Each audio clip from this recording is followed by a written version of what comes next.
Hello everybody, Colorado N-Scaler here, and in today's video we're going to be looking at something that's a little bit different. Today we're going to be looking at an HO scale locomotive, which is this, the Athearn Ready to Roll SD40. Now, I picked this up at the Estes Park train show for 50 bucks. Well, actually, I got it, no. So it was priced for 60, although the seller, since I was in this club, he gave me a $5 discount, so $55 for this model. So let's see, I guess we'll just unbox. Okay, so yeah, this just comes off that lid right there. I always like the Athearn box art. It has this plastic sleeve around it. You have to take off. But we'll look at the other stuff first. Parts diagram here. Athearn stuff. And warranty card. So I also should mention that there are things holding the handrails in place, but when I opened it up at Estes Park, actually when I closed the box up at Estes Park, I forgot to put those back on, so it doesn't really matter though, that was just for shipping, but they are there, those little foam inserts that go along there. So, take this out of the package, just slide that off, on the ground there, and then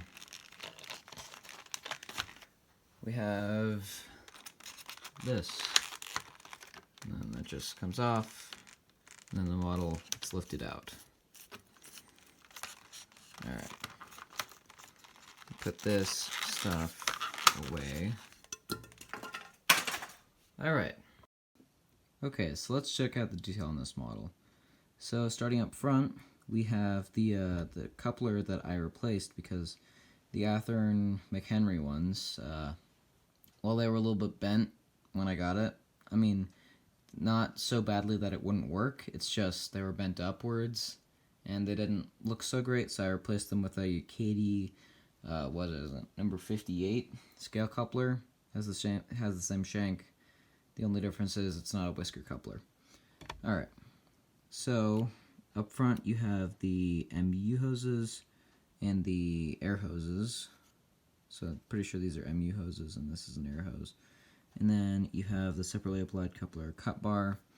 You have a drop plate, and I'm pretty sure this later versions of this do come with a detail kit, but this just came with this and no other detail parts. Sorry, I said detail kit, I meant detail bag.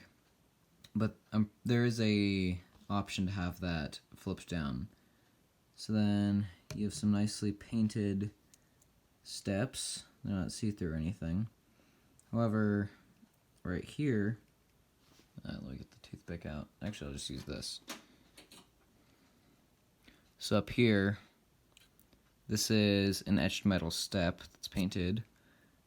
You have adjustable cab mirror or cab windows, which I've never seen before. So let's say I was pleasantly surprised to see that.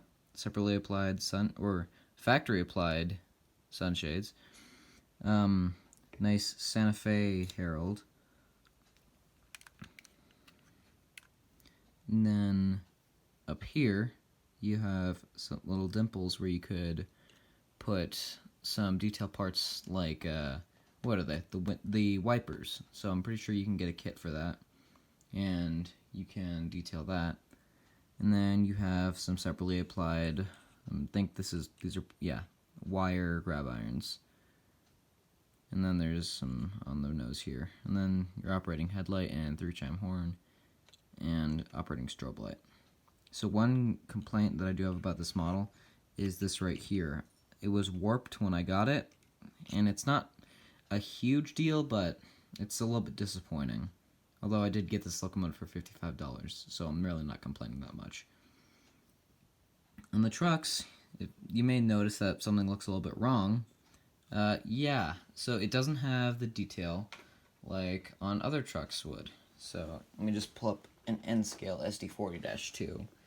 This is the SD40, but you'll notice on the N scale version there is these little things right here. I'm not exactly sure what they are, but they look like there's something for brakes. And on this, they're absent. So that's actually prototypical. If you look up this road number, you'll notice that it doesn't have that detail. It also doesn't have a snowplow for this road number. So if you look up Santa Fe 5008 SD40, that'll come up. This is completely prototypical. And there is also some lettering down there. There is no cab interior, although it looks fine. Moving down, you have the nice big Santa Fe logo. There are some voids in the paint, but it's not bad. I mean, if it really matters to you that much, you could probably just fix it up. Up on the top, you have your antenna. I think it's a Sinclair antenna, but I'm not entirely sure. You have the, what is that, the turbo vent, I think? Turbo exhaust. And then you have dynamic brakes here, and then just regular exhaust for the engine here. And these are all see-through with the actual fan blades down below. And then you have separately applied wire grab iron, and I'm pretty sure, yes, so there's little dimples on the roof there that you could add lift rings to. Alright, let's check out the fuel tank. So the fuel tank is nicely detailed. That right there is a separate part. The camera can't really capture it that well. Load is a separate part. And then the bell down here. Oh, and I forgot to mention there's a speed recorder here. There are some random holes. I think Athearn just never bothered to fill them in.